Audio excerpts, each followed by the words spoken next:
Karnataka test सन 2016 में पूछे गए उर्दू के कुछ अहम सवालात को आज के अपने इस वीडियो में हम लोग डिस्कस करेंगे। आप लोग हमारे इस वीडियो को ज़्यादा से ज़्यादा शेयर करें, हैदरी हिस्ट्री पॉइंट को ज़रूर सब्सक्राइब करें। चलिए शुरू करते हैं। यहाँ पे आप लोगों को एक पैसेज दिख रहा होगा। इस पैसेज की मदद से क्वेश्चन नंबर 1 to 8 को हमें सॉल्व करना है। तो हम पैसेज को न पढ़ते हुए सीधे सवालों पे आते हैं और उसका जवाब ढूंढने की कोशिश करते हैं। पहला सवाल ये कि एक दिन मैं कान के दर्द में तड़प रहा था कि वह आ निकले, तो इस जुमले में वह कौन है? तो अगर आप पैसेज देखेंगे तो पैसेज में एक नाम आपको यहाँ पे दिख रहा होगा, वह जो है मिर्ज़ा अब्दुल वदूद बेग हैं। तो हमारा यहाँ पे थर्ड वाला ऑप्शन करेक्ट होगा। लफ्ज़ फ़यूज़ का वाहिद पूछ रहा है, तो फ़यूज़ का जो वाहिद लफ्ज़ होगा वो फैज़ हो जाएगा। अगला सवाल कि मज़मून निगार को रह रहकर अपनी खुशनसीबी पर रश्क आता है, क्यों? अब यहाँ पे रश्क को एज ए कीवर्ड हमें ढूंढना है कि रश्क और खुशनसीबी पूरे पैसेज में कहाँ है, तो आप देखेंगे यहाँ पे है। तो रह रह कर मज़मून निगार को अपनी खुशनसीबी पर रश्क क्यों आता है? जब वह यानी कि जब मिर्ज़ा अब्दुल वदूद बेग कहते हैं कि तंदुरुस्ती उम्मुल खबाइस और तमाम जराइम की जड़ है। तो अब देखिए यहाँ पे आप लोगों को ऑप्शन में दिख रहा है कि नहीं उम्मुल खबाइस और तमाम जराइम की जड़, तो दूसरा वाला ऑप्शन आप देखेंगे तो बकौल मिर्ज़ा अब्दुल वदूद बेग तंदुरुस्ती उम्मुल खबाइस और तमाम जराइम की जड़ है।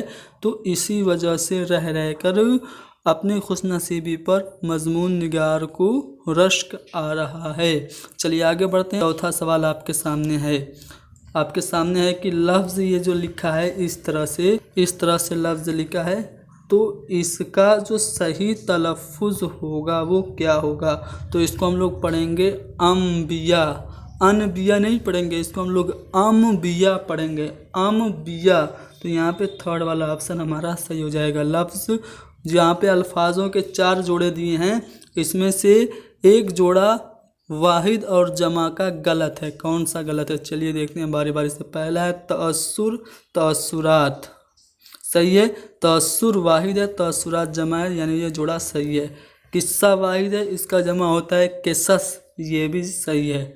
अकीदा वाहिद है, इसका जमा होता है अकायद, ये भी जोड़ा बिल्कुल सही। लेकिन खबीस का जमा खबाइस नहीं होता है, ये हमारा गलत हो गया। ठीक है, चलिए मज़मून निगार के माने तो मिर्ज़ा अब्दुल वदूद बेग में ये सलीका पाया जाता था। क्या सलीका पाया जाता था? तो अगर आप लोग पैसेज में यहाँ पढ़ें तो आप लोगों को पता चलेगा कि अपने फ़लसफ़े की खातिर दूसरों को जान देने पर आमादा करने के लिए सलीका चाहिए। तो यहाँ पे मज़मून निगार की माने तो मिर्ज़ा अब्दुल वदूद बेग में ये सलीका पाया जाता था कि अपने फ़लसफ़ा की खातिर दूसरों को जान देने पर आमादा कर दें। तो यहाँ पे फर्स्ट वाला ऑप्शन सही है। अगला सवाल यह है कि मैं सच्चे दिल से उनकी इज़्ज़त करता हूँ, इस जुमला में मैं और उनमें क्या है? ज़मीर तनकीर है, ज़मीर शख्सी है, ज़मीर मौसूला है, या फिर ज़मीर इस्तिफ़हामिया है? तो मैं और उन ये ज़मीर शख्सी है। अगला सवाल कि मज़मून निगार का मिर्ज़ा से ताल्लुक़ क्या है?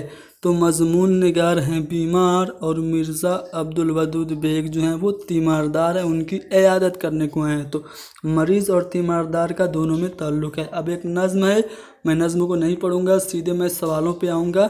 चलिए नज़्म में शायर का मिजाज क्या है? तो अगर आप नज़्म पढ़ेंगे वीडियो को पॉज करके तो आपको पता चलेगा कि नज़्म जो है क्या ये रंजीदा वाली है, संजीदा वाली है, मज़ाही या फिर मसरूर वाली यानी खुशी वाली है। तो नज़्म जो है ये मसरूर वाली है, खुशी मिजाज है इस नज़्म का। तो यहाँ पे चौथा वाला ऑप्शन सही है। आगे बढ़ते हैं अगले सवाल पे। दर्ज में मुज़क्कर लफ्ज़ कौन है? शब, लिबास, फ़िज़ा और बज़्म। तो यहाँ पे आप सभी लफ्ज़ को अगर सेंटेंस में यूज़ करके देखें तो आपको पता चल जाएगा कौन मुज़क्कर है कौन मुअन्नस है। चलिए शब के लिए, शब ढलती जा रही है, हम ये कहते हैं, ये तो नहीं कहते ना कि शब ढलता जा रहा है, तो ये तो शब ढलती जा रही है यानी कि मुअन्नस है।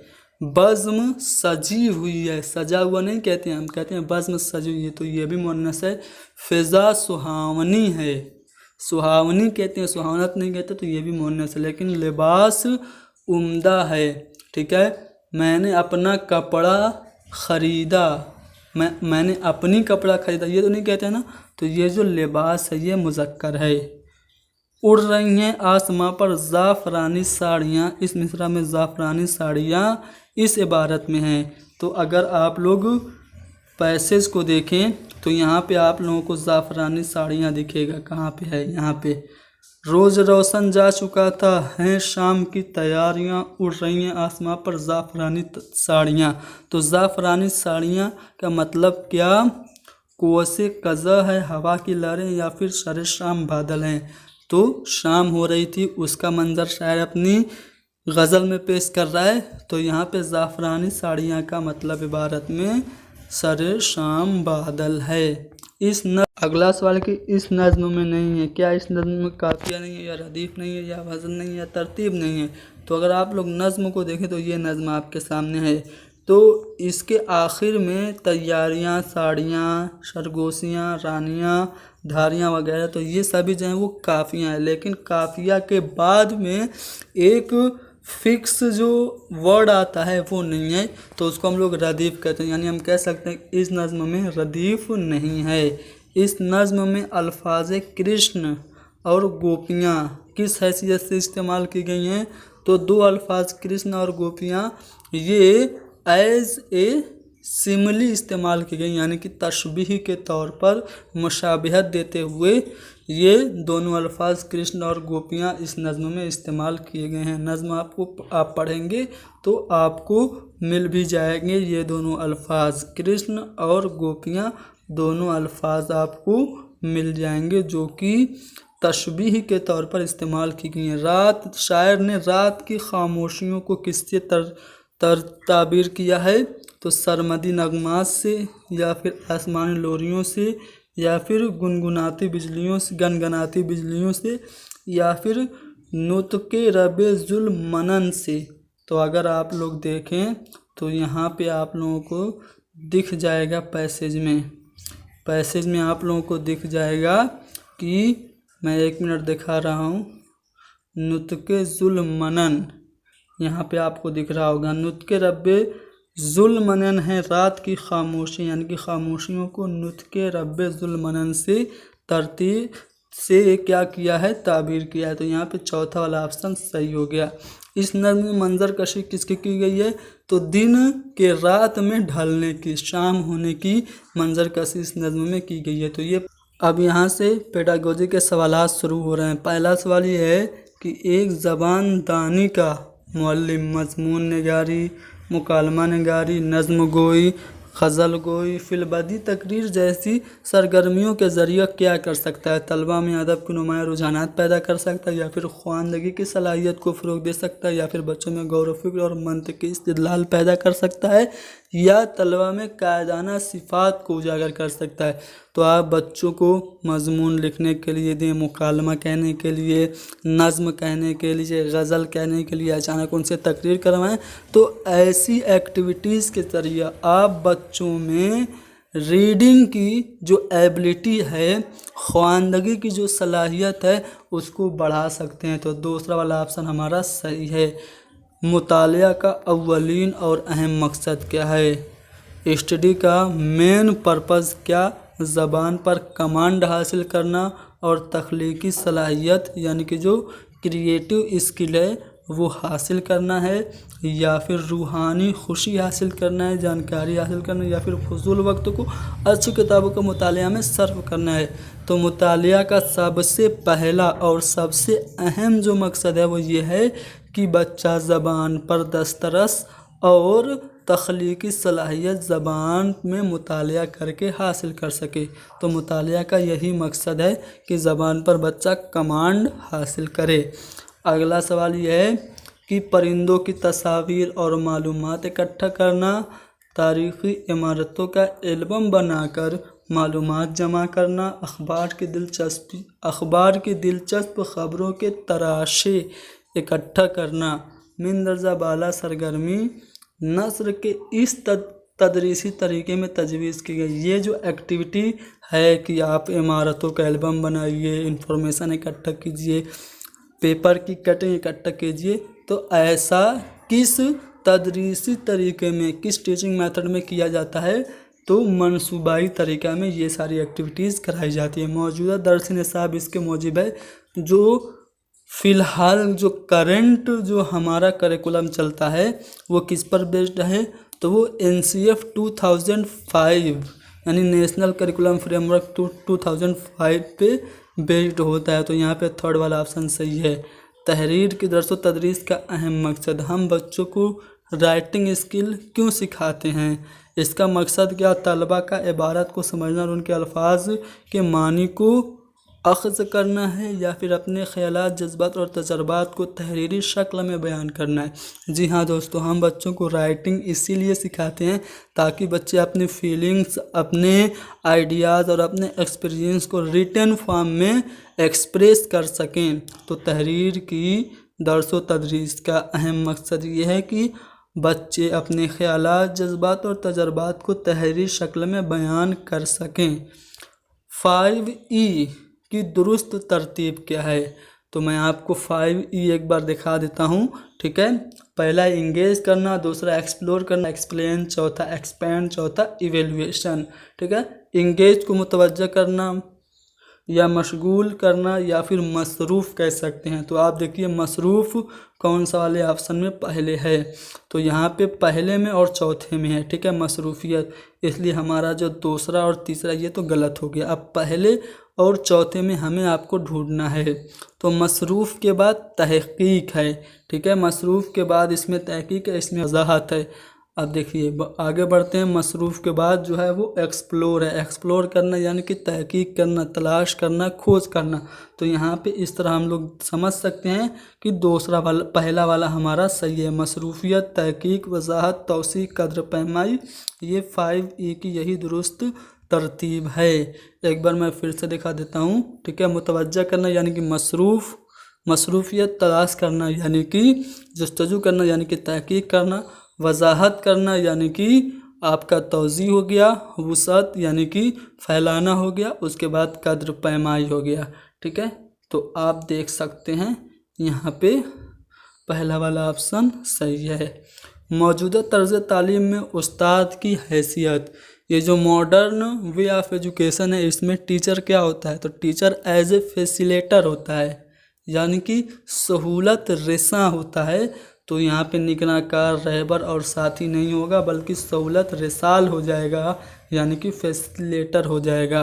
टीचर फैसिलेटर होता है चाइल्ड सेंटर्ड एजुकेशन सिस्टम में। इस अमल में हाथ, उंगलियों के आसाब, आँख, कान और ज़हन का बाहमी रब्त होता है। हाथ भी इस्तेमाल हो रहा है, उंगलियों के जो आसाब हैं वो भी, आँखें भी इस्तेमाल हो रही है, कान भी इस्तेमाल हो रहा है और ज़हन भी इस्तेमाल हो रहा है। तो आप क्या सुन रहे हैं, बोल रहे हैं, पढ़ रहे हैं या फिर लिख रहे हैं, तो लिखने में आपके हाथों की उंगलियों का इस्तेमाल होगा। कोई बोल रहा है उसको आप सुन के लिख रहे हैं तो इसमें कान भी इस्तेमाल होगा, आप देख के लिखेंगे, आँख भी इस्तेमाल होगा और आप ज़हन में क्या सही है क्या गलत है ये फ़र्क करते हुए लिखेंगे तो ज़हन भी इस्तेमाल होगा। तो इसलिए यहाँ पे तहरीर सही जवाब है। अब यहाँ पे है मालिक, मुल्क, इस तरह से एक ही जैसे एक ही लफ्ज़ है जिसका अलग अलग प्रोनाउंसिएशन हो रहा है। तो अगर ऐसा एग्ज़ाम्पल टीचर दे रहा है तो किस गलती की वो इस्लाह करना चाहता है, तो तलफ़्फ़ुज़ की गलतियों की इस्लाह करना ऐसे एग्ज़ाम्पल देने का मकसद है। चलिए आगे बढ़ते हैं। फ्लानल बोर्ड इस किस्म का तदरीसी वसीला है। फ्लानल बोर्ड जो है मैं आपको दिखा दूँ, ये फ्लानल बोर्ड है। तो इसको आप लोग बस देख सकते हैं, इससे आवाज़ तो नहीं आ रही है ना, तो ये जो है ये सिर्फ़ और सिर्फ बसरी तरीक़े, बसरी तदरीसी वसीला है। ठीक है, तो ये समई नहीं है। ठीक है, ये सिर्फ बसरी है। ठीक है, बसरी। ठीक है, नसरी और इशाअती भी आप लोग कह सकते हैं। ठीक है, क्योंकि इसमें आप कोई भी चीज़ नस्र कर सकते हैं या फिर इशाअत कर सकते हैं। ठीक है, तो या तो आप बसरी मानिए या फिर नसरी और इशाअती मानिए। ठीक है, चलिए इसका जवाब 26 का जवाब आप लोग खुद कमेंट करके बताएंगे। चलिए 27 है कि अकबर ने कुत्ते को मारा, अख्तर ने घर बनाया। तो ज़बान दानी का मुअल्लिम मिंदरजा बाला मिसालों में ने का इस्तेमाल किसकी तदरीस के लिए करता है, तो यहाँ पे ने का जो इस्तेमाल है वो अलामत फ़ाइल को समझाने के लिए किया जा रहा है। तो यहाँ पे दूसरा वाला ऑप्शन सही है। मुसलसल और जामे तयन कद्र का अहम मकसद CC यानी कि कंटिन्यूअस एंड कम्प्रीहेंसिव इवेलुएशन का अहम मकसद क्या है?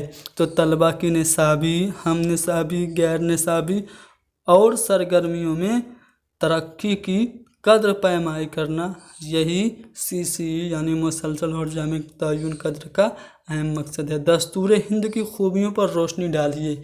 एक सवाल है कि आप हिंदुस्तान का जो कानून है उस पर रोशनी डालिए। तो ये कैसा सवाल है? ये मुख्तसर है। आप हिंदुस्तान के दस्तूर की खूबियों को सिर्फ मुख्तसर अल्फाज में इकट्ठा नहीं कर सकते। ये जो सवाल है वो तफसीली सवाल है, बड़ा सा जवाब इसका आएगा। चलिए आखिरी सवाल है आपके सामने कि जमाती कमरा में तदरीसी वसाइल के इस्तेमाल से क्लासरूम में आप TLM का यूज़ जब करते हैं तो इससे क्या होता है? क्या असातिज़ा के काम में आसानी होती है? हाँ होती है, लेकिन हम ढूंढते हैं क्या इससे बेहतर कोई ऑप्शन है? असबाक जल्द मुकम्मल हो जाते हैं। ज़रूरी नहीं है कि आप TLM का यूज़ करें तो सबक जल्दी ख़त्म हो जाए, बल्कि एक्सप्लेन करने में ज़्यादा वक्त लगेगा, इसलिए ये वाला हमारा गलत है। तलबा की हाज़िरी में इजाफा होता है। ज़रूरी नहीं है कि TLM के यूज़ करने से बच्चे ज़्यादा आने लगें। चौथा है कि आमोजिश मुअस्सिर, जानदार और ख्यालात मुकम्मल, वाज़ेह और साफ़ हो जाते हैं।